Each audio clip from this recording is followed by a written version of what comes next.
Namo Om Vishnu Padaya Krishna Prasthaya Bhutale Shrimate Bhaktivedanta Swami Niti Namine Namaste Saraswata Deve Gauravani Prachadane Nirvashesha Shunyavadi Paschachadesha Tadane Sri Krishna Chaitanya Prabhu Nityananda Sri Advaita Gadadhar Shivasri Gaur Bhaktavinda Hare Krishna Krishna Krishna Hare Hare Hare Rama Rama Rama Hare Hare.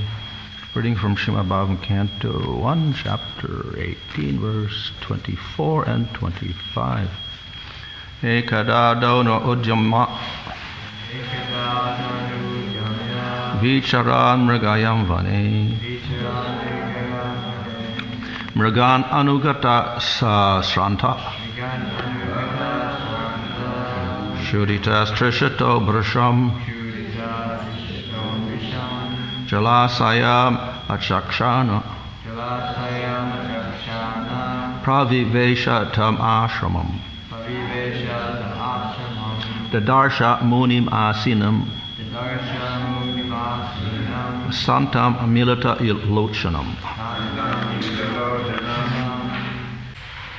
Translation. Once upon a time, Maharaj Parikshit, while engaged in hunting in the forest with bow and arrows, became extremely fatigued, hungry and thirsty while following the stags. While searching for a reservoir of water, he entered the hermitage of the well-known Samika Rishi and saw the sage sitting silently with closed eyes. Purport: the Supreme Lord is so kind to his pure devotees that in proper time he calls such devotees up to him and thus creates an auspicious circumstance for the devotee. Maharaj Parikshit was a pure devotee of the Lord, and there was no reason for him to become extremely fatigued, hungry, and thirsty, because a devotee of the Lord never becomes perturbed by such bodily demands. But by the desire of the Lord, even such a devotee can become apparently fatigued and thirsty, just to create a situation favorable for his renunciation of worldly activities. One has to give up all attachment for worldly relations before one is able to go back to Godhead. And thus, when a devotee is too much absorbed in worldly affairs, the Lord creates a situation to cause indifference. The Supreme Lord never forgets his pure devotee, even though he may be engaged in so-called worldly affairs. Sometimes he creates an awkward situation, and the devotee becomes obliged to renounce all worldly affairs. The devotee can understand by the signal of the Lord, but others take it to be unfavorable and frustrating. Maharaj Parikshit was to become the medium for the revelation of Srimad Bhagavatam by Lord Sri Krishna, as his grandfather Arjuna was the medium for the Bhagavad Gita. Had Arjuna had not been taken up with an illusion of family affection by the will of the Lord, the Bhagavad Gita would not have been spoken by the Lord himself for the good of all concerned. Similarly, had Maharaj Parikshit not become fatigued, hungry, and thirsty at this time, Srimad Bhagavatam would not have been spoken by Srila Sukadeva Goswami, the prime authority of Srimad Bhagavatam. So this is a prelude to the circumstances under which Srimad Bhagavatam was spoken for the benefit of all concerned. The prelude therefore begins with the words, "Once upon a time."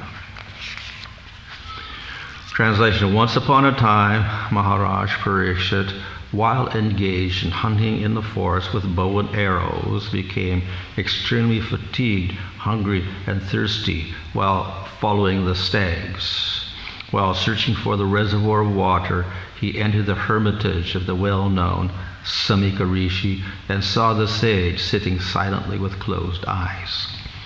So here we have the beginning of the story of how Parikshit Maharaj got cursed, and consequently, as a result of that, he began to fast, and then he asked everyone, if I'm going to die, what should I do? And there were many answers, but he was not satisfied. And finally, Sukadeva Goswami approached, and then he answered him that you should hear the topics of Krishna.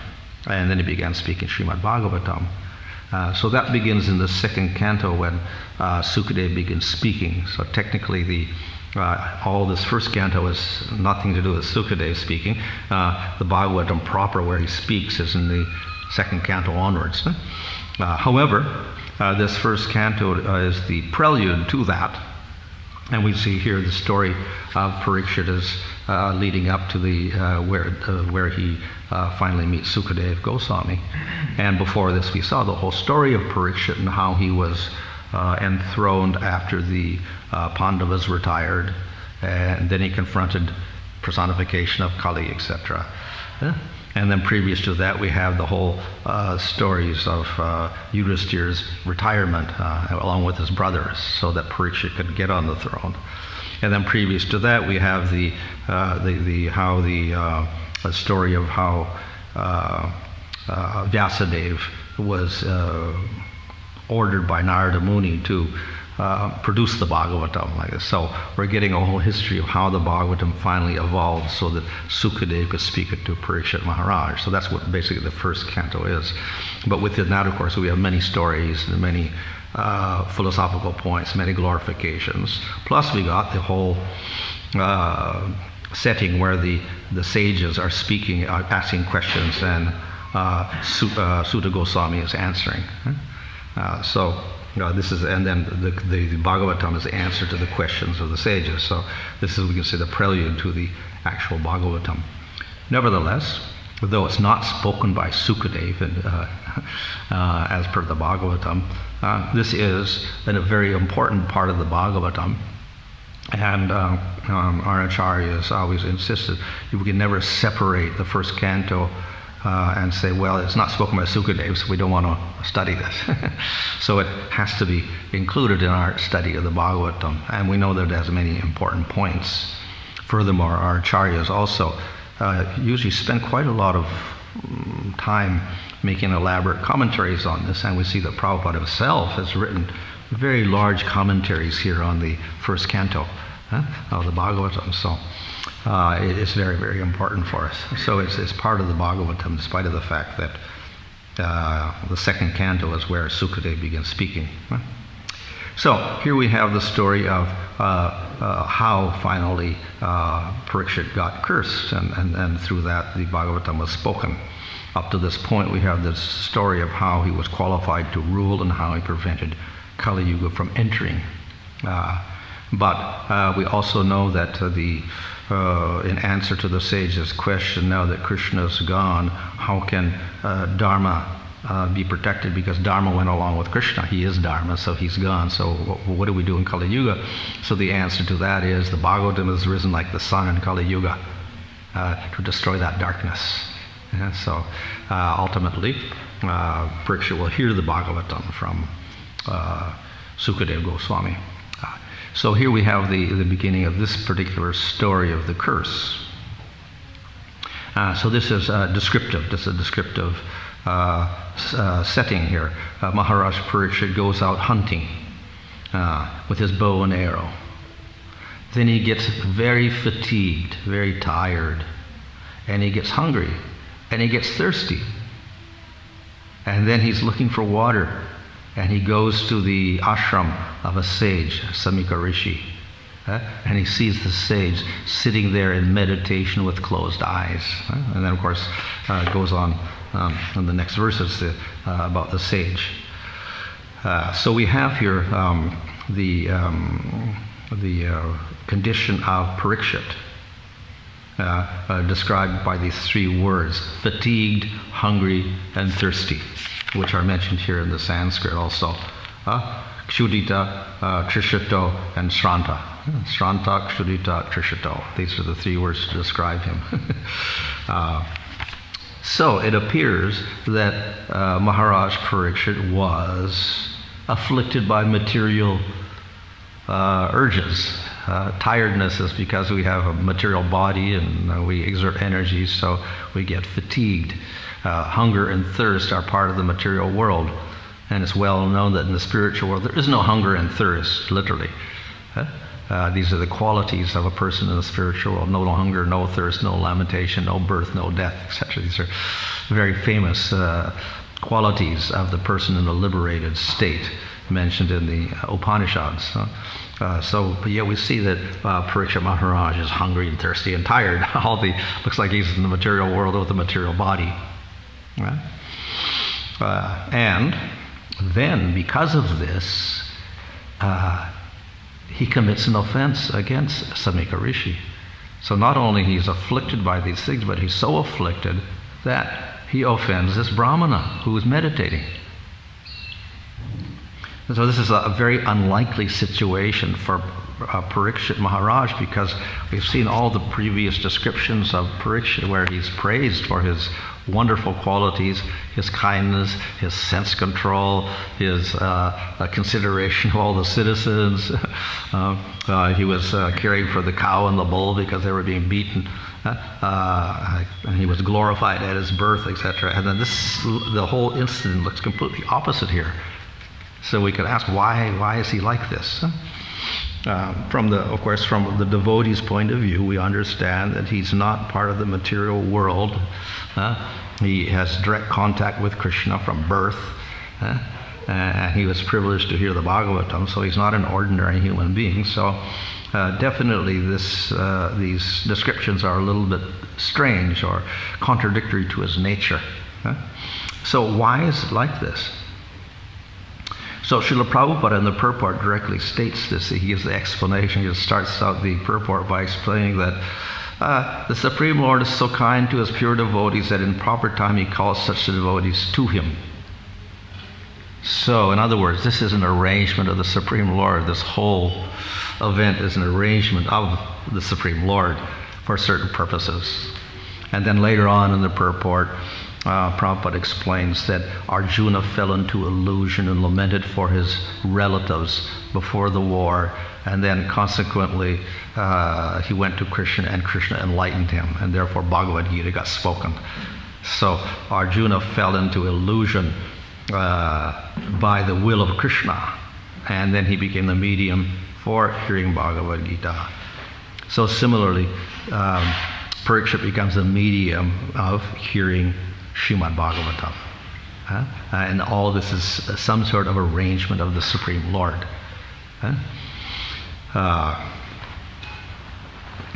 The curse and whatever, and the departure of Parikshit Maharaj, from the spiritual point of view, of course, is not important.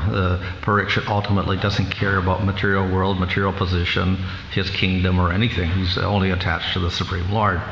So it doesn't really matter for him. But here we find that how could he be overcome by thirst and hunger and fatigue? So again, it has to be an arrangement of the Supreme Lord for a certain purpose. That's all it is. So when there is contradictory qualities manifested in perfect devotees or Nityasiddha devotees, this is the explanation we have to give. It's not material at all. It is some arrangement of the Supreme Lord. This particularly applies to qualities that manifest when Krishna is performing his pastimes in the material world with his devotees. Then we may find these qualities appearing. However, we'll see, even in the spiritual world, we'll also find such things. And we'll find that we have in rasa, there are 33 vibhachari bhavas, or secondary transitory symptoms of a devotee, emotional symptoms, and among them is fatigue. Another one is sleep. So in the material world, of course, if we do sleeping, we get tired, but spiritual world, we shouldn't get tired, we shouldn't sleep. None of these things should happen. And then again, we get extraordinary emotions like jealousy, manifesting, or anger. In fact, anger becomes a rasa in the spiritual world also. So how can these things manifest in the spiritual world because they're part of the material world? No, so they're not. They're part of the spiritual world also.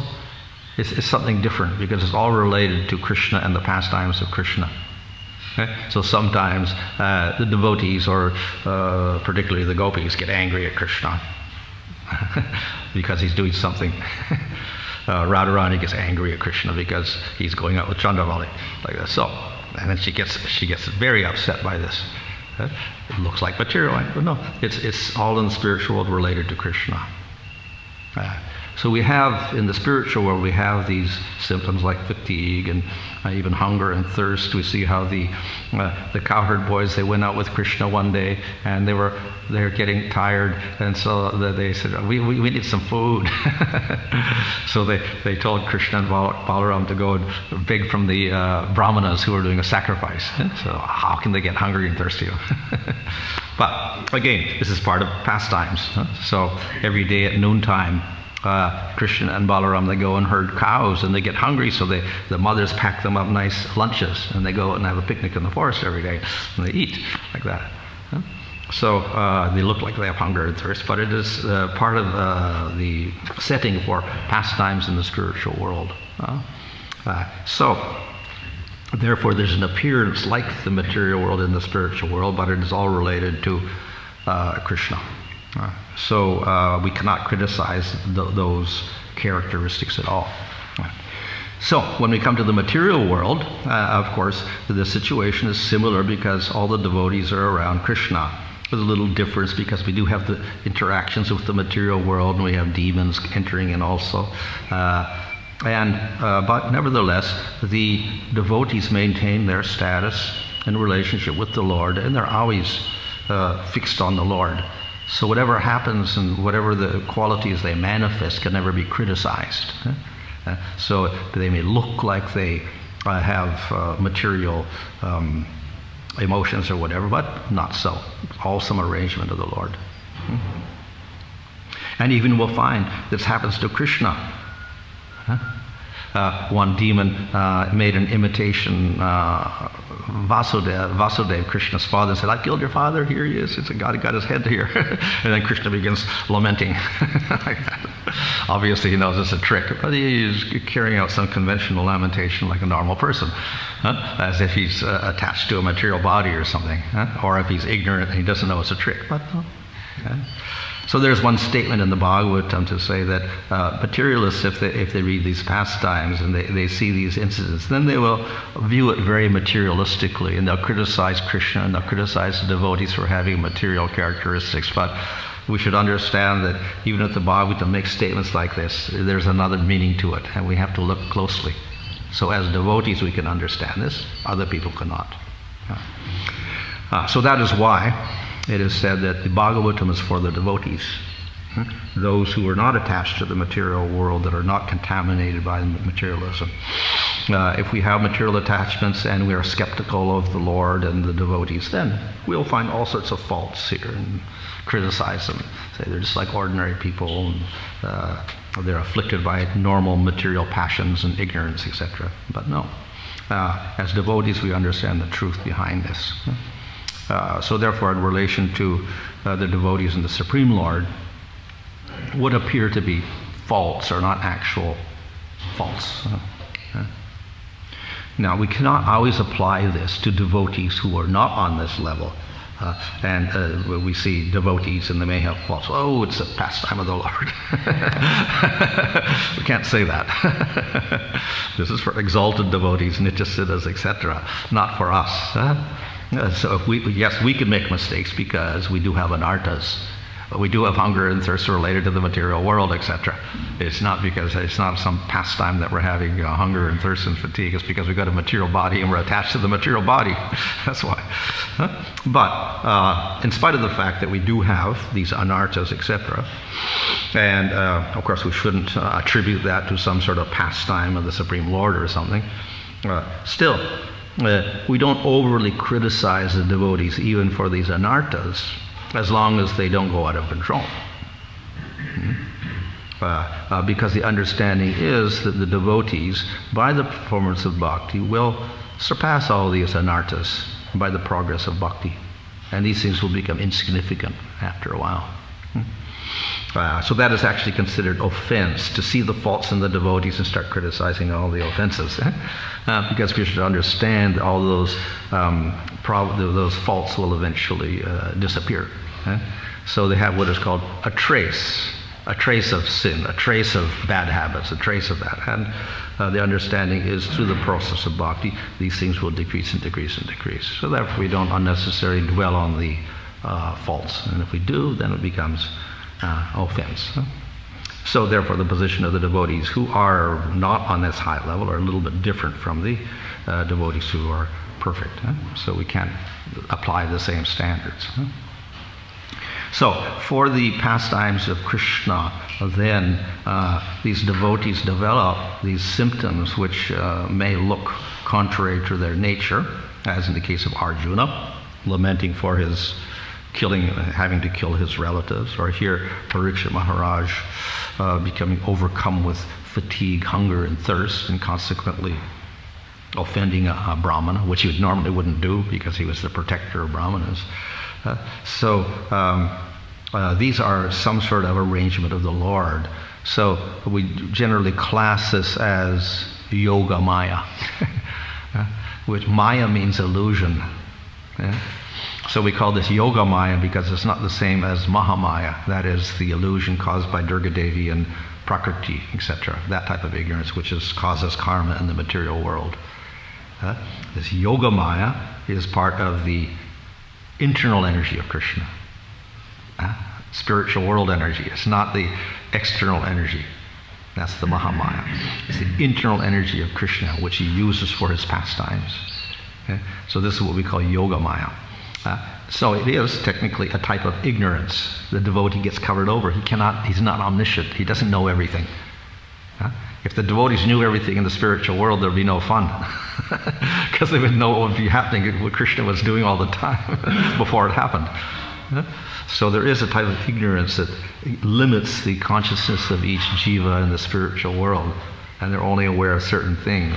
And consequently, when a pastime is taking place, they get surprised by it. If they knew everything, there would be no surprise.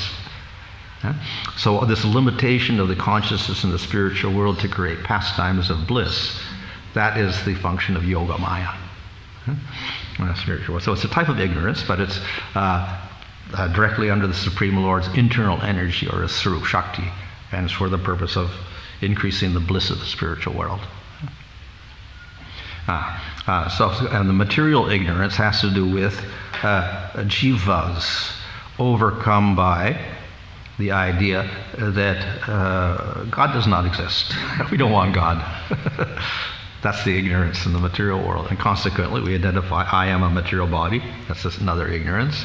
And then I have a right to enjoy with my senses. Another ignorance. All of this is material world ignorance. It's unrelated. It's caused by no relationship with Krishna, rejection of relationship with Krishna. Ignorance of the spiritual world is all based on relationship with Krishna. Devotees are all eternally related with Krishna there. And then that Yoga Maya functions simply to limit their consciousness in certain circumstances. So it's no fault of theirs. It's an arrangement of the Lord. So that the devotees and the Lord can have pastimes there. So it's all a function of the bliss of the spiritual world.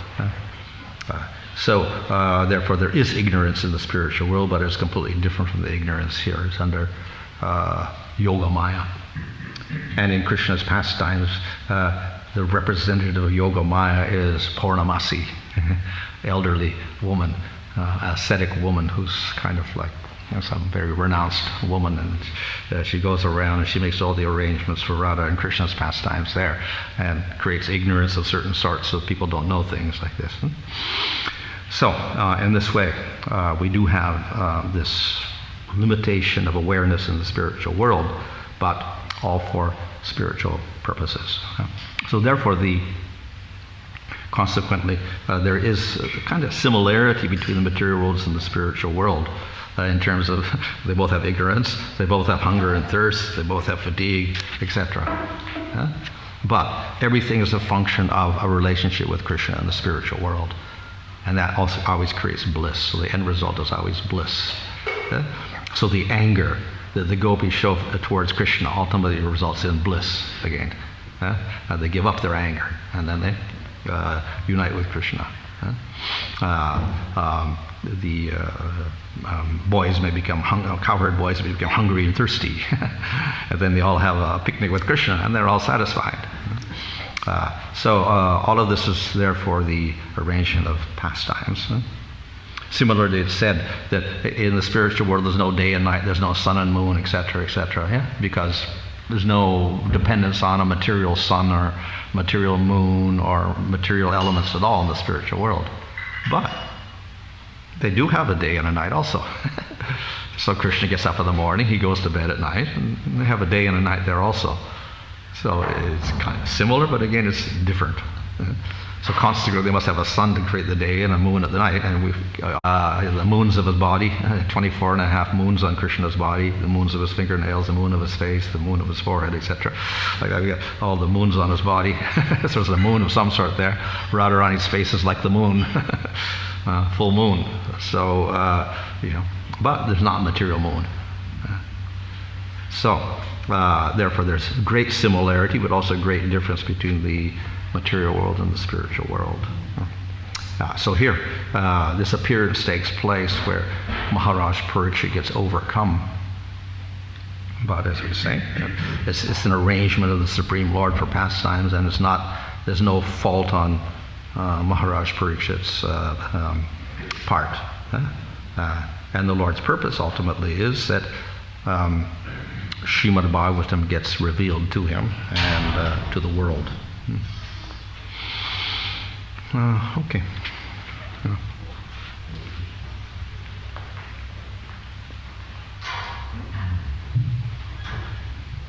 We know in the material world that there's a need for sun. Sun needs to come up to light up the day. And there's a need to eat because we have material bodies. We need to eat and we need to rest that. We need to sleep because of the material world. And the spiritual world, as you were describing, the same similar activities go on. Now, but there's no need because there's no spiritual bodies. There's no material bodies. They don't need to eat. We don't eat. But they don't need to eat. They don't need to sleep. As Krishna doesn't need to eat.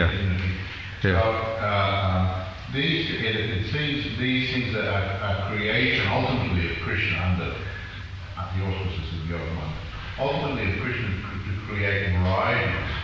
And then that's reflected in the material world, but it's forced. So those activities that are experienced in the spiritual world. Just like you were saying, the moon phases. The moon phases here. There's a need for all that. But there's no need. It's all. So I mean, when they get hungry, it's not that their bodies are demanding that we eat. Can we say it's like an apparent feeling of hunger as a creation of spiritual entity? And I mean, have you definitively read that, like one of the Jiva Goswami or someone described? I mean, first of all, these varieties and all these activities are there in the spiritual world and reflected. I mean, have you just wondered if you read any of the Acharya's commentaries on that?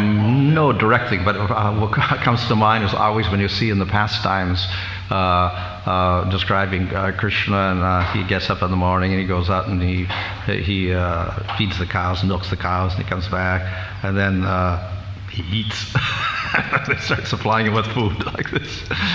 And then when he comes back in the evening again, and then Radharani's there cooking in the kitchen with Rohini, and they're cooking food up for him, and they're feeding Krishna, and they're telling him to take more food like that. So it's like, it's part of the pastime that they're acting like normal people kind of, and through that they get bliss by serving Krishna in certain ways. So Yasoda and Rohini there, and the gopis are blissful cooking for Krishna. Other people are serving Krishna. Nanda Maharaj is eating with Krishna, talking with Krishna at the same time. So let's say the eating is a opportunity for serving Krishna in different ways. And then, of course, then after that, then they get the remnants of Krishna's food, and then they eat that and they get blissful. So we can say that the whole spiritual world and all the pastimes there are arrangements using forms through a type of spiritual time of day and night to create a variety of pastimes so they get bliss. So it's all a function of bliss ultimately, the whole spiritual world. But you can see why it would be very confusing for material. Yeah. Because, I mean, we're forced to do those things. There's some sort of enjoyment there. Our bodies force us, and the elements force. Whereas, so then they're looking at, well, then we give descriptions like that, like you were talking about. So then, so they would be very confused. Wait a minute, how's all this? But my point was that the original concept for all those types of varieties within the spiritual world. And this is a reflection of that, because we also want to be happy. The whole thing is because of Krishna Sananda that the whole pastimes and the day and night are manifested in the spiritual world with the sun and the moon and whatever is up there. Because of happiness. Now in the material world we don't want Krishna, but we want the happiness. So we try a similar type of thing, but it's all false. It's all material stuff. We're trying to get the happiness through material relationships. Everything is material. Material time, all the things are material. But we're trying to get the same type of happiness. Happiness through food. And then we get the opposite. When we don't have it, we're completely depressed. We're dependent on those things for our happiness. If we don't have it, then we get the opposite. We get pain. Spiritual world, the hunger, the happiness, and the hunger, and the pain, and the happiness are all aspects of happiness itself. So it's a little different.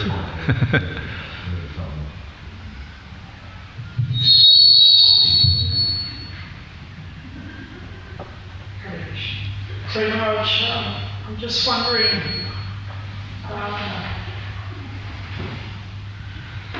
when we get situations like,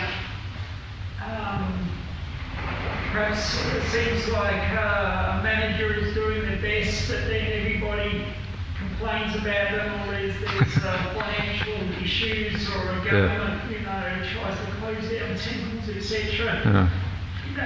Sometimes it's very easy to blame the management or blame this person, that person. I'm just wondering to what degree is Krishna behind all these dealings in the material world. I'm just thinking of an example where they had those 4 devotees who were in the early days excommunicated by Prabhupada. He gave them sannyas to purify them and send them off by themselves, but in the end, Prabhupada, he said there was a conspiracy going on and he left the US to go to India. In the end, it was a big advance in preaching, but externally it may seem like those 4 devotees were in Maya and they got, sent away sort of things. So I'm just wondering how to understand. You mean we should think that as a Leela of Krishna or something? What's Leela and what sort of bad, dealings in the material world?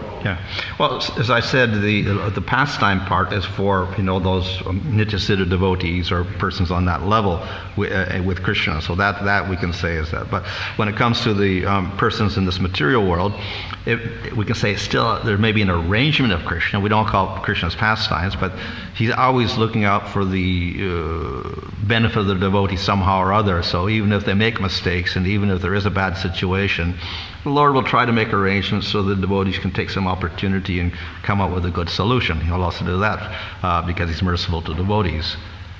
So in that sense, we can say it's arrangement of Krishna. Well, it's not exactly the same because it's not a Leela as such. Okay, so ultimately it is, but it's a little bit different.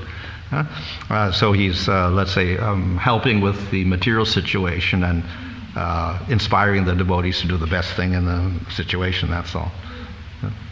Which is another type of Leela also. So you would need to, I think that as far as understanding what's the Krishna Leela, the Maya, really it takes a very, very advanced devotee. And we can't just say, well, it's all Leela Krishna, so I absolve myself of any responsibility or faults. We can't do that, obviously. I always advise devotees, don't try to conclude like that. Very advanced devotees, they know those things. So therefore you need to take advice from the very senior Vaishnava whether this was an arrangement by Krishna or whether this was just a Maya. So obviously, I mean, we're reading there how Prabhupada explains it. This whole thing was because you can take it another way. the area. They're all in Maya. Reacting to the situation. Yeah. But we understand it's Krishna because Yeah. the Prabhupada's explanation of it and other acharyas. Yeah. But we ourselves, I often, like we said, don't immediately conclude or rush to a conclusion. Well, that was all Krishna's direction. Yeah. We don't know. We lost that because Krishna didn't want it.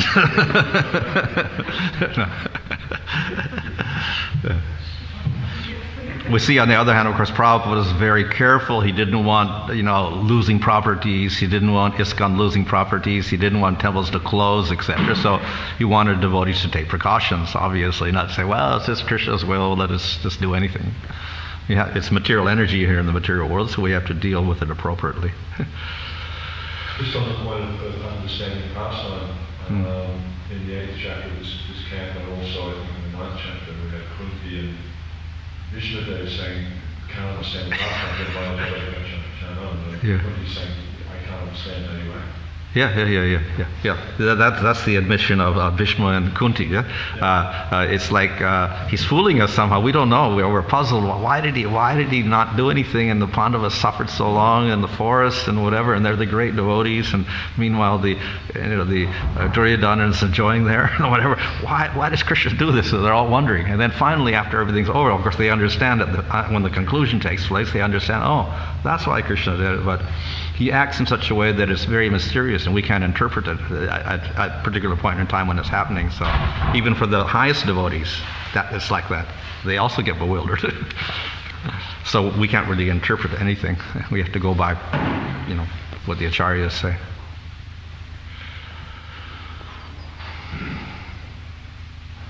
Just on the Mahamaya and Yogamaya, I've got quite a question here, but can you maybe say something about the crossover when you have Yogamaya and Mahamaya, like for example, Bhagavad etc. You've got the Pandavas are acting under Krishna's internal energy, performing bhakti, and the other side you've got the Kauravas are under Mahamaya, they're reaping the karma. Well, not everything is under the technical function of Yoga Maya. That's only when let's say there's a limitation and an expansion of the awareness of the devotee.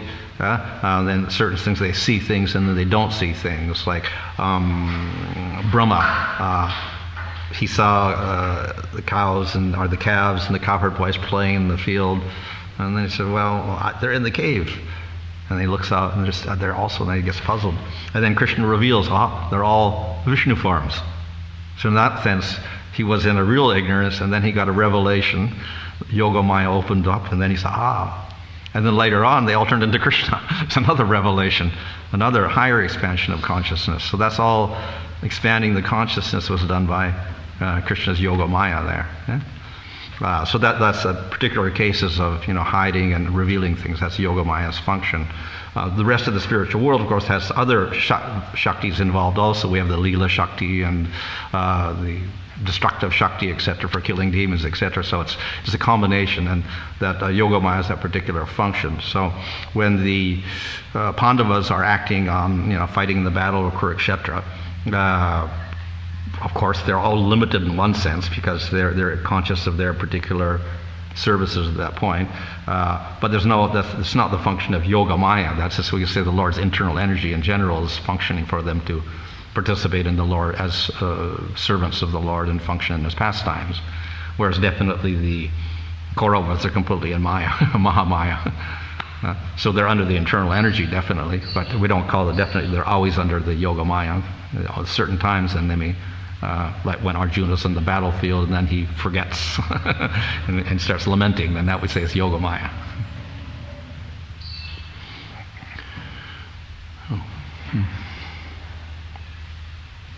The seven purposes for ISKCON, Srila Prabhupada, one of which he said to erect places for transcendental pastimes dedicated to Krishna. Wondering if you could comment on that. That's subject to many meanings, perhaps. Places for pastimes of Krishna.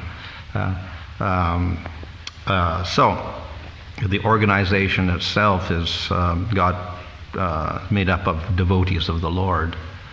And because they are devotees of the Lord, then in one sense they are participating in Krishna's pastimes. But of course it's not the same as pastimes in the spiritual world, but it ultimately leads to that. So this is another aspect of his pastimes, to inspire devotees in the material world to do preaching work, etc. So that we can say is a pastime of Krishna and Chaitanya Mahaprabhu, to do preaching work.